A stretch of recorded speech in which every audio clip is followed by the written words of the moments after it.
Hello, welcome to Boardgames with Niramas. I'm Niramas, or Joseph, and I'm here today with Racco. And we are excited to get going on this top 100 games list, top 100 games of all time. My favorite top 100 games as of, sort of now, at the sort of end of 2019. Now, first of all, I should mention that I did put like a breaking line about a month ago when I made this list. There's been a lot to do, so I haven't really, been catching up. It's Essen is coming up, and I like to do these before Essen, so I have them done. But it's a nice tradition. This is the second year that it's a top 100. 2 years ago it was top 50, and before that it was top 10. So yeah, it's gonna stay at 100, of course. I don't see any point in going further than that. But we're gonna start with the top 100, and we're going to start off with sort of a it's a 101. It's the one that missed the top 100 just by one spot. It's Space Base. Space Base is a cool game. I mean, I played hundreds of games, of course, so 101 is not that bad either. So Space Base came out last year. It's sort of, I think this is the game you want to play instead of playing Settlers of Catan or Machikoro. You want to play Space Base. It's the best version of the system I've seen yet, where you roll dice and you, depending on what you get or like how you built your engine, then you get certain resources, and then you can keep building your engine, which is really fun. So Space Base, sadly you didn't make it to top 100, but now let's go to number 100. So my number 100 on my list is Coimbra. Coimbra came out last year as well. In the background here you can see me doing my gameplay run through, so you can go check that out if you're interested to see more of the game. And I'm gonna have it like this for all the games that I have made a video of. I'm going to have the video in the background, so you sort of know that. Then you can just search for it, and just search for Niramas on YouTube and you will find it. Anyhow, Coimbra is a Euro game where you mashed a bunch of different mechanisms into each other, basically. So it's really colorful, it looks nice. As you can see, it has the whole sort of worker placement style of, well, dice drafting, but then you use the dice that you drafted to place it sort of in a line to be able to pick up a card, and the card will give you effects. It will raise your stats on these meters over here, and those meters will determine how much income you will get, and then you can also move around on a map to get bonuses and get points. There's a lot of things going on in this, and there's endgame goals that you can sort of invest in these expeditions where you invest in at the end of your turn or at every round, and that way you will score points for a certain amount of things. And here you can see the meters there where you can move up and get more and more things. And yeah, there's a lot of things going on. It's really fun. It's a bit brain burning at times to try to figure out what to do in the right order, but it's really fun, and it had to be here, and so that's my number 100. And 99 is Euphoria, Build a Better Dystopia, as it's called. This is a game from Stonemaier Games. It's really cool. I mean, component-wise and artwork and all that is just amazing in this game.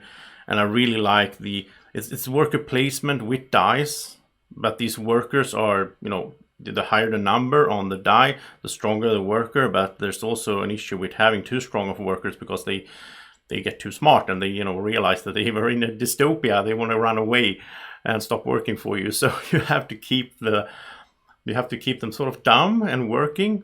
And this is really fun because it has two nice worker placement things. One is that when you put out one of your workers, the die, on a spot, it will not just trigger depending on which die you put there. It also triggers you will add up the number with dice that were there earlier. It could be your own or your opponent's, and that will determine which action you get to do. That's fun. The other one is bumping. I love bumping in worker placement games. So here you can even bump yourself. You can go to some spots where the die doesn't come home. You have to spend an action to bring all your dice home, but it's much more effective if somebody or yourself go there and bump that die back, because then you get it back right away and you can use it again, and you can sort of prolong the amount of time you can do actions that benefit you, instead of having to just spend an action bringing the workers home, which I really like that in worker placement games. And it's really thematic, this game as well. There's a lot of fun stuff in it. This is in the future, of course, so you will find some old relics, like a piece of the game of viticulture. You can find that in the game. That's really cute, or like a teddy bear or something. And you're trying to get resources to build buildings to score points. Well, then you're not really scoring points. You're sort of getting to put out your stars and whoever put out all the stars first is the winner. So yeah, I like that in this game. It has like a variable end to the game. There's not a set amount of rounds. Usually I do like set amount of rounds though, but in this one it really works well with just, you know, having this race. The only downside to the game, I would say, I think it's a bit too long. I think it's a bit on the longer side, especially if I played it with 4 people, and it takes a while. So yeah, but besides that, I do really like Euphoria, my number 99. My number 98 is a game that I played mostly solo. I played it with friends as well. This is kind of interesting. It's the Lost Expedition, as it's called, and it's interesting because you can play it with, you can play it like co-op or against each other. I played it against Martin, 1 versus 1. That was really fun, where you're trying to mess up the other plans. It's really hard, this game, like a co-op solo game should be. You're trying to get through the jungle to El Dorado to find some gold and all that, but you're facing all these obstacles, all these terrorists of different kinds on the way. It can be really tricky to survive, and you know, you have 3 of your survivors or explorers trying to get there, but you're probably gonna have to sacrifice 1 or 2 on, you know, to be able to make it, because yeah, it's really rough.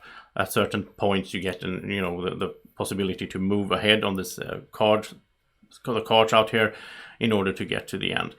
This game actually inspired me when I made my own game, Draco's Adventure, because I do like this when you put cards up like a row and that's your map. That's something I did like with this game. And there's a lot of good stuff going on with my number 8, The Lost Expedition. And next up we have Oceanos at 97. Oceanos is a drafting game, sort of like 7 Wonders. You draft cards, you take turns to put them out there and build sort of a tableau of cards. See if I can show you here. And it's I haven't made a video of this sadly, but I do like it a lot. You put out these cards to sort of form your piece of the sea, and then you send out divers to pick up treasures down here. And it has some really nice drafting things as well, because there's this element when you play 2 player. There's this element of drafting cards, picking a card in the draft, but also burying a card so that your opponent can't get it. It's sort of, extended hate draft. So not just about taking what you want. So I really like this one. It's from I think it's from the same designer as 7 Wonders as well, if I'm not mistaken. I think this is, yes, it is Antonia Bausa. Really good designer, and I really like Oceanos. I think this has been overlooked a little bit. I don't hear people talking about this one that much, but go check it out. Here it is on Board Game Geek, and yeah, it's a really fun game. Next up is a game that I haven't made a video for as well, Modern Art, and this is an older game from '92 actually. I think the printing I played, the version I think was fairly new. I'm not really sure, but Modern Art, it's really fun. It's Rainer Knizia. It's the designer made this, really good designer, and this game is all about auctions. You want to have a bunch of people around the table. I think it's from 3 to 5, so you have to be. I think I played this on 4 and 5, I think, and it's really fun with all these auctions. There's different types of auctions. So you're trying to get art to score your points basically. But you have to auction for that art with your money, and you have the screens and all that. You have the secret money and all that, and it's kind of tricky because some of these auctions are fairly straightforward. Like I bid, and then people keep bidding, openly and all that. Some auctions are like hidden auctions, so you put coins in your hand, everybody reveals at the same time. There's one version where you sort of set a fixed price. So if it's your turn, you can say that this is the price, and then if somebody wants it, they have to pay you, or otherwise you can pick it up yourself. Really good stuff, really solid, small, fast played game, but with some really solid thought behind this one. So yeah, that's Modern Art, and now let's head to the next one. And that is Dead of Winter, a Crossroads game. This is a game.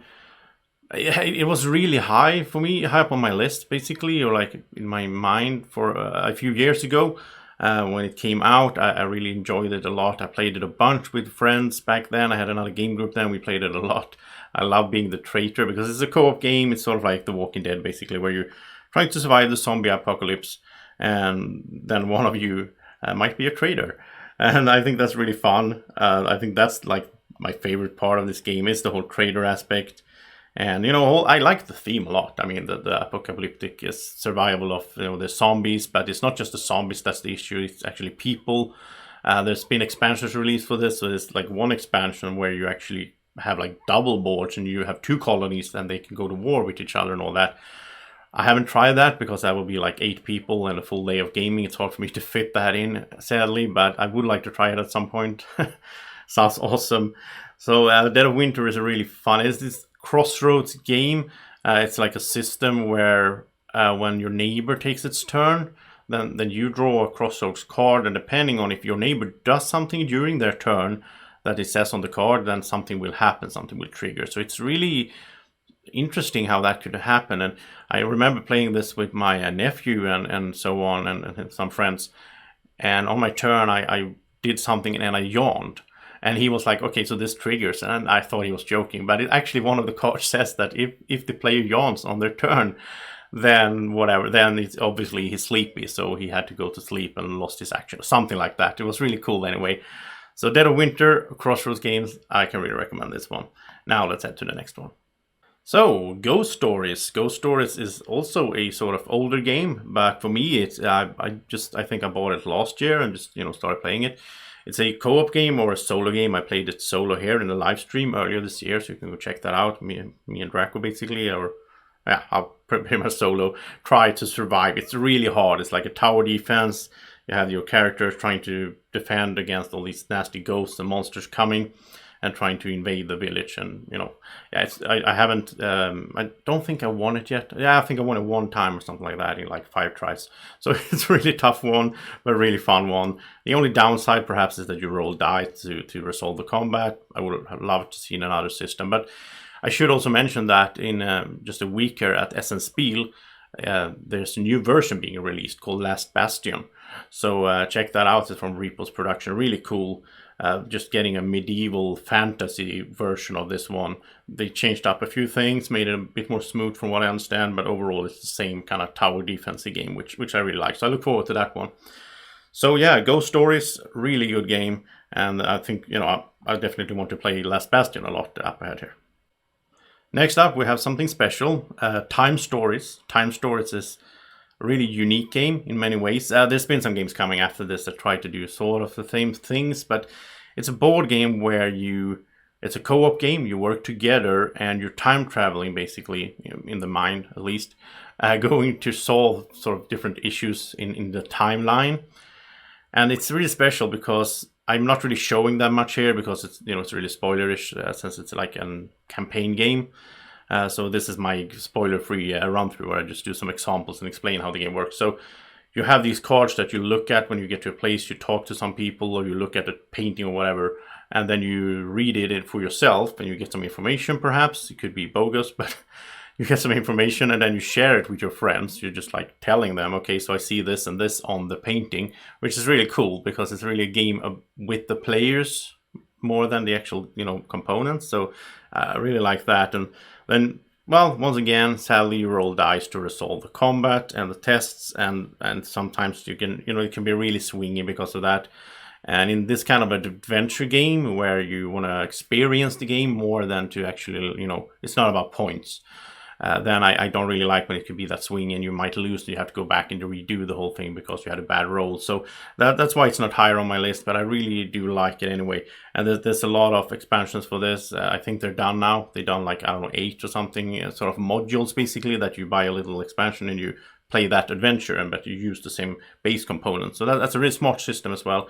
And I know that they're coming up with like a T.I.M.E Stories 2. I'm not really sure when that's to be released, but that sounds really cool. And I wish I could play these kinds of games more. But it's hard for me because you have to have the gaming group that can do the same people over and over, like every week or whatever, regular gaming group like that. Usually in my gaming groups, it's like people jumping in and out, and it's hard to do campaign games, sadly. But yeah, I do like T.I.M.E Stories, and I had a lot of fun with this. There's a lot of nice puzzles and that's kind of stuff which I do enjoy. So that's why T.I.M.E Stories is on the list, but now let's head to the next one. And next up is Arkham Horror, the card game. And here in the background you can see me playing it together with Keith. Or actually it's Draco playing with Keith because it was a Draco Lunch game video. So it's this series that I've done a few times with Draco when a friend comes over and he teaches Draco a game, and the viewers of course. So Arkham Horror, the card game, really nice looking. Love the artwork, love the components, love the game system when you sort of have It's a campaign game where your deck is your actions and your equipment and all that. But your deck could, you can build it up, sort of level up and make your deck better as you go in between the scenarios and all that. Instead of having dice like many, of these Eldritch Horror and all of these games in this sort of Cthulhu style have, instead this one has a bag with tokens. You draw tokens from the bag, and that is so good because, first of all, I mean, of course it's random still, but you can modify that bag. So you can, as you go, you can get some effects happening that, remove this and that bad token from the game or from the bag. Or you might stumble into something bad happening, a bad event happening, and then you have to add like a miss or a minus token in the bag. So it's like a modifiable die, which I do really like a lot. And I had a lot of fun when we play this. Really, really thematic. It really brings that, theme and the situation and the game to life in an amazing way, just with cards. If I should say something negative, it's perhaps I prefer, if I'm going to play this, I prefer playing Mansions of Madness 2nd edition, because that one is even more immersive, since you have like an app with music and sound effects and all that, app handling all the things for you, because they're really similar theme-wise. But then again, that one is, Mansions of Madness is just one scenario at a time, and there's Draco going on. There's nothing happening between the scenarios. You can't really, like, bring your progress with you like a campaign, which is why I do like Arkham Horror here a lot. So yeah, I definitely wanted to have this in my top 100. So Arkham Horror, the card game, check it out. And finally, my number 91. This is Forum Tryonam by Stefan Feld. Came out last year at Essen, and well, I haven't made a gameplay video for it yet, sadly. So this is the unboxing I'm just showing you here in the background. But you can see a little bit of how it looks. It's a lot of tokens. They have these player boards, and it's an interesting. It has some really interesting stuff in it. You're trying to build up Rome, obviously, like you always do in these kind of games. But it has some interesting. You have your own map board with tiles, and as you remove these tiles, they become workers for you, basically. But then you have to sort of, you get two every turn, but then you have to choose one and draft, basically like a draft, send the other one to the player to your left, and then the player to your right will send you one of theirs, and then you have to choose between the one you got and the one you had from the start. And that could be really, really tricky to decide, do I want some money, or do I need some more workers? What kind of resources do I need? And also it's really nice because there's different kinds of meeples, different kind of workers. So there's like these brown and gray and blue and all that. And they can build different kinds of buildings or do different kinds of actions. And you go to Rome, and you're in Rome. It's like an area control little mini game where you're trying to put out your pieces, your tokens, to have control over different kinds of temples and all that. Wow, there's so much going on in this game, and I really enjoyed it. I want to play it a lot more, and I hope that I get the time to do a gameplay video for this as well, so you can see how that works, because it's a really solid game from Trajanum. And yeah, that was the list. Next week, we're going to do these every Friday, coming up here, 10 weeks until Christmas, and the last one will be together with friends, with Mats and Andreas, as I did last year. We had really fun doing that top 10, the last piece. I don't want to do that on my own, but until then, thank you so much for watching. If you enjoyed the video, please press the like button. Thank you for following, commenting, and all that. Subscribe to the channel if you're new, and have a great evening or morning, whenever you're watching. Take care. Bye-bye. Do you want to keep this little dragon this happy all day long? Then like the video